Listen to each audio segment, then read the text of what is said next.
Travelling in a classic car is a huge adventure. Who knows if it's going to make it? They need constant care and attention, especially when you're off the beaten track or parked in a meter of water. How do you get back on the road again? We've asked Land Rover guru Rob to shine a light on the subject and help us understand the technical side of maintenance and repair. Is this a problem with so again, for the emissions, then it depends on whether it's petrol, whether it's LPG, whether it's diesel. Yours is diesel. As to what the various requirements are. With petrol, then the vehicle goes on a gas analyzer, checks the CO content, the O2 content, basically the O2. Yeah, oxygen. Yes. So. you have carbon dioxide, carbon monoxide, oxygen, and nitrogen oxide. Why isn't oxygen just? Oh, there's a science question. Okay, all right. Anyway, and then for the diesels we have particulate emissions. So that's the little black bits of soot that come out the exhaust. Okay, and we measure those, and we measure how much is coming out the back. Okay, now you can do a visual test yourself. Okay, it's not going to be 100% accurate. Okay, but in effect, for the MOT for diesels, then you have to take the car to maximum revs. Okay, and hold it there until you get the maximum amount of smoke out the back. Okay. Now that's at about 20-30 seconds, something like that. Okay, all right, that you're holding the vehicle at maximum revs. So make sure that the vehicle is in good condition before you go for the test. It is your responsibility, not the tester's, if the engine goes bang. So make sure that the oil level is correct before you go. So is it a good idea to do an oil change? Well, you can do an oil change. I mean, the big things that fail the emissions on diesels especially is that the air filter is clogged, okay, and the fueling is incorrect, okay. So if those two parameters are good, okay, and changing the oil doesn't harm either, okay, then basically if your air filter is clean and your injectors are good, you know, then it should pass the test. Okay. If everything is timed correctly. I also read that you can remove your snorkel, detach your snorkel. You can. Does it help, or I mean, shouldn't? If the snorkel is restricting the amount of air into the engine, then you shouldn't have it fitted anyway, because the engine is not running at its optimum efficiency. Basically, is the engine securely mounted? How do you check that? Normally you look at the engine mountings themselves. Okay. So where the engine is physically attached to the vehicle. So down here you have an engine mount this side. Okay.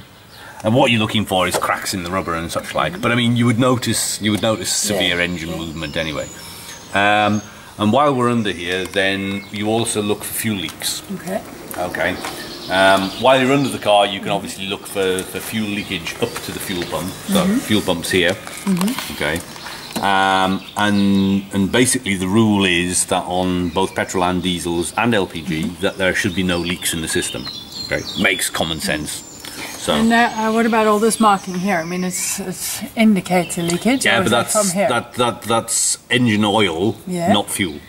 Okay, so engine oil. Engine oil. Oil's allowed to leak a little bit. Oil's allowed to leak a little bit. Not fuel. Okay, but not fuel.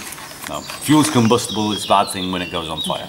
So, and normally you look from, say, from the fuel tank up to the fuel pump, and then from the fuel pump you come to the injection pump down here, and it normally leaks on the places where there are fittings for pipes. Okay. So you've got the pipes that go from here up to the injectors. It's normally just a seal or something that is worn. So, well, on the injection pipes, then it's the pipes themselves that wear. Okay. For anything else, then normally it's either a seal or it's a fitting that is started to wear. So, And on the injectors themselves, you have the return. This is the return pipe. The small one that runs from the injector to the injector to injector is the return. And normally they leak on where they fit onto the injectors. So, but yours are good. Yeah. Cool. What about pressure washing the engine? Is it a good idea normally, or? It's not a bad idea to actually pressure wash the engine and the underneath before you go for the MOT. All right. It will hide a lot of sins. However, if the tester is curious enough, he'll clean it anyway, and find out whatever it is. You know, you can't fool us. You know, we've done it all before.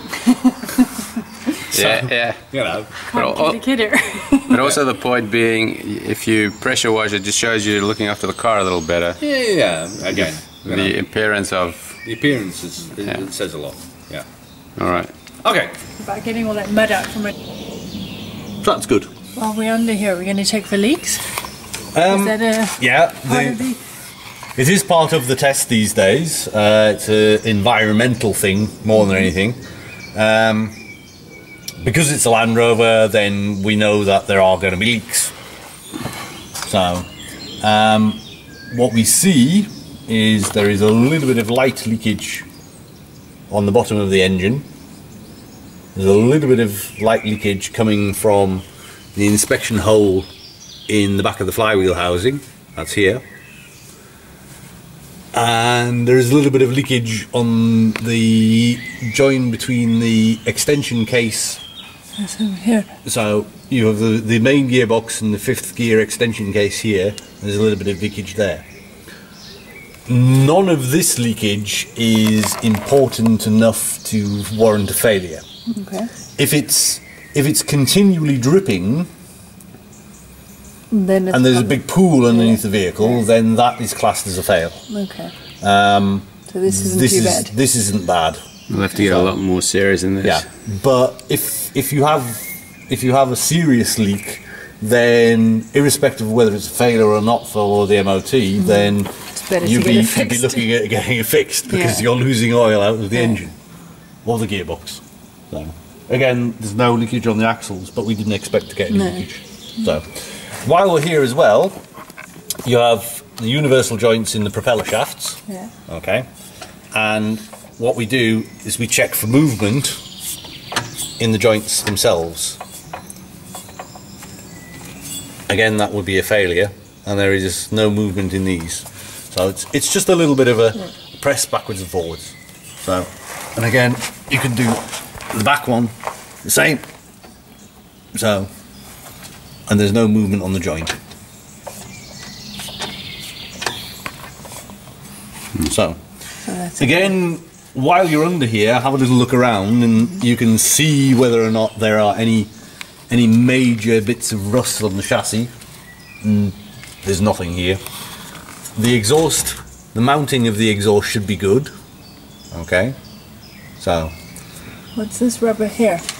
Looks pretty worn. That's the exhaust mounting. Is that but as long as it's holding the exhaust, yeah, then it's fine. Then it's fine. Okay. Okay. So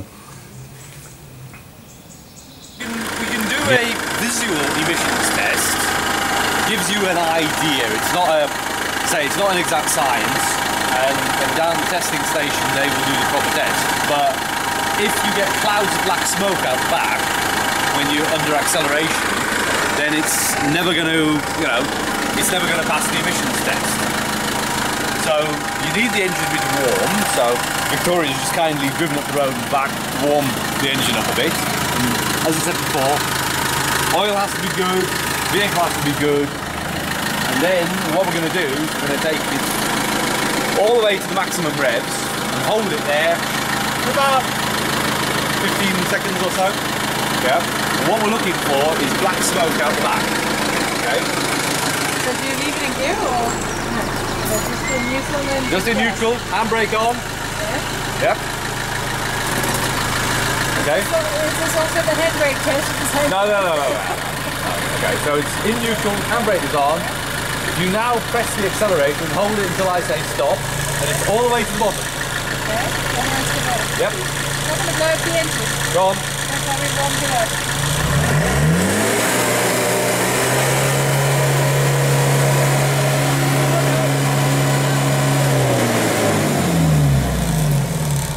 And it's clear. No, No smoke. Absolutely perfect. Again. So we look. What we're looking for is black smoke. Okay. So there will be a little bit of black smoke as you press, and then as you hold it, we don't want any black smoke at all. Yeah? So you can do it all the way.